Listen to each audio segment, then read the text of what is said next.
Did you know that gay penguins, goblin butts, and kitties who want to be unicorns are indoctrinating our children and corrupting the youth? That's exactly what book banners would have you believe.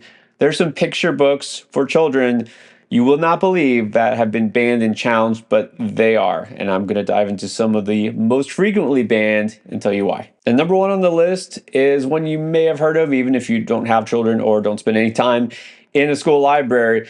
It's based on a true story. It's called And Tango Makes Three. This is a story, the true story of some penguins who were in the Central Park Zoo that adopted, if you want to call it that, a baby penguin. But thing is, both the penguins were male. On the surface, you could think of this as a heartwarming tale of some animals who are lovable in and of themselves, who doesn't like penguins, and they're adopting, some offspring that isn't theirs. It's really kind of a nice story, except that, those who fear indoctrination of the LGBTQ agenda feel like this is just promoting gayness. The problem with that is, number one, it actually happened. This is a real thing. And the story basically is just talking about how it happened. And, I don't feel like there's anything negative about this, except if you're completely afraid that this is all of a sudden going to spread from the zoo and from the penguin kingdom to humanity. If you notice some sarcasm in my voice, it's hard for me to refrain from that. You probably noticed that tone in all of these videos. This is beyond absurd, but of course, this is the type of thing that the book banners and challengers are afraid of. Not so afraid, however, as they are of what they would consider pornographic images that are harmful to minors. And that's why Maurice Sendak's book In the Night Kitchen is also one of the most frequently banned. We're actually going to get back to Maurice Sendak at the very end here, saving my favorite book for last, personally. But this book of his, In the Night Kitchen, it's because it depicts a young boy who has this dream, very vivid dream. I call it a fever dream, but he has this imagination, and he imagines that he's helping to bake a cake, and he's floating around in the night kitchen throughout the night. The problem is that he's seen in several scenes with no clothing. So the question is this harmful to minors if a child sees an image of another child drawn, again, not photographed, not really depicted in great detail, but shown without clothes? Is this something that somehow would lead to lascivious behavior by the child who is reading this book? It's hard for me personally to kind of make that connection here. This isn't shown in any context whatsoever that you could consider sexual. He's just kind of there. It's all kind of odd anyways, because he's like in the batter and he's just floating around the kitchen. It's just kind of this innocent dream that he's floating around.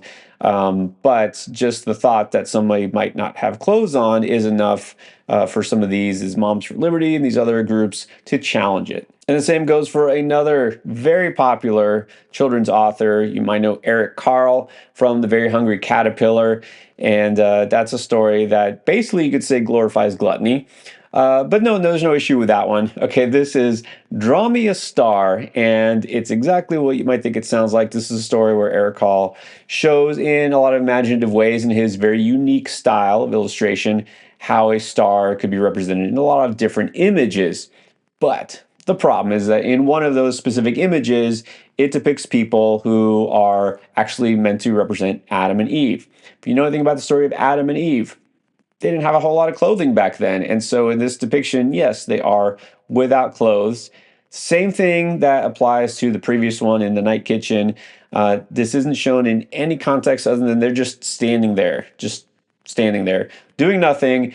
And that is enough to raise a red flag from some people who decided this is too much, too far. Now, I'm kind of surprised because if anything, you would think that the far right wing, extreme type of Bible thumper who would be against this would be glad to see Adam and Eve depicted in a children's book. Apparently not. And it's funny that it's gone so far that both these books I've mentioned, along with some others, they do the neat little workaround where they draw some clothing on top of them. And so Adam and Eve all of a sudden are wearing jeans and skirts. Not only is this completely unnecessary, this is a form of censorship and you're messing with the author's original work. This accomplishes absolutely nothing, in my opinion. Maybe the most absurd example of this type of censorship is there's a book called Unicorns Are the Worst, where there's a goblin and he's seen running away, and from behind the show was the outline of his buttocks. And this was actually called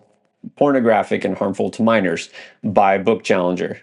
Another parent in the Florida school district smartly challenged back, saying, how are you sexualizing a goblin in a children's book? Maybe that's the issue here. But apparently it's all part of a big agenda, just like Itty Bitty Kitty Corn. So this is the fun story of a kitten who imagines that it could become a unicorn. So naturally, book banners think that this imagining that you could be something that you're not just leads to the slippery slope of transgender and, trying to force, as some have said, that they want to make everybody transgender. So it gets to the point in the book where the kitty tries to imagine that she could have a big puffy tail and poof, it appears like magic. Fun, right? Lighthearted. No, apparently this is part of the indoctrination that you can just magically make parts appear or disappear on yourself. Sometimes it's a little more subtle than that. Okay, so this one has become more frequently challenged. This one is a little personal to me. Sofia Valdez, Future Prez. Now, this book is part of a series which is in a curriculum which I currently teach. It's part of a series of books for children called the Questionnaires, which shows young people, becoming into these disciplinarians that are supposed to inspire children when they're older, like Iggy Peck, architect, Rosie Revere, engineer, and Sofia Valdez, Future Prez, inspiring to children to want to become something that helps their community. So you might ask, what's the issue with this book? And, at first glance, you might just think the name, right? Sofia Valdez, yeah, come on, we can't have a Latina president. And that is probably the underlying issue. In fact, I'm almost sure it is, but that's not the only issue. In fact, the issue isn't her, it's his grandpa. So in the story, she's inspired to kind of be an activist because her abuelo has an accident and they have to go and try to clear out the landfill to make it safe for everybody. But the issue is one particular image, I think it's a couple, but one specifically they point to, is what he's wearing. So he wears a hat and he's got some pins on his hat and a backpack, and one of them happens to be gay pride. That's enough to get this book just taken out of libraries. You can't read it. That's certainly an extreme way to go out of your way to suppress an ideology that you don't agree with. And those are all just more recent examples, but let's go back kind of to where we started. I mentioned Maurice Sendak. This is nothing new, right? Book censorship and book challenging has been around a long time. So back when Where the Wild Things Are, one of the most popular children's picture books of all time, when it first came out, it was not received well. This book was initially published in 1963, and when it was, there was a lot of concern. Parents said that it was, quote, psychologically damaging to children, disturbing, and it could promote witchcraft. So I'm looking through here, and I don't see any witches in particular, any wands, or anything like that. He does use the word mischief. That's pretty controversial. Oh, here we go. He said, be still and tame them with the magic trick of staring into their yellow eyes without blinking once. That's pretty witchy. So look, just like with all of these books, there's an underlying reason. Sometimes it's just not spoken out loud. The reason parents didn't like this book is because it, in their view, promoted rebellion. The way Max behaves here, he kind of ignores his parents. He doesn't care. He's not getting dinner. He's going off and having fun in his imagination. And so that's just basically flaunting a disrespect for authority. Can't be having that, especially, if we're going to be living in a totalitarian government. The same reason a generation of readers loved Where the Wild Things Are. It's the same reason that a lot of people are afraid of it. I'm a parent myself, and I absolutely encourage my children to read this book as well as all these others because I'm not afraid of the consequences. I want them to be open-minded, accepting of different viewpoints, and I am not afraid that they're going to completely rebel and disregard everything I say because of a book that I've read them. And you know what? At the end, regardless of what I think, I would not agree to suppress this literature and refuse to allow anybody else to read it, even if I disagreed with it personally. I have a feeling you might agree with me.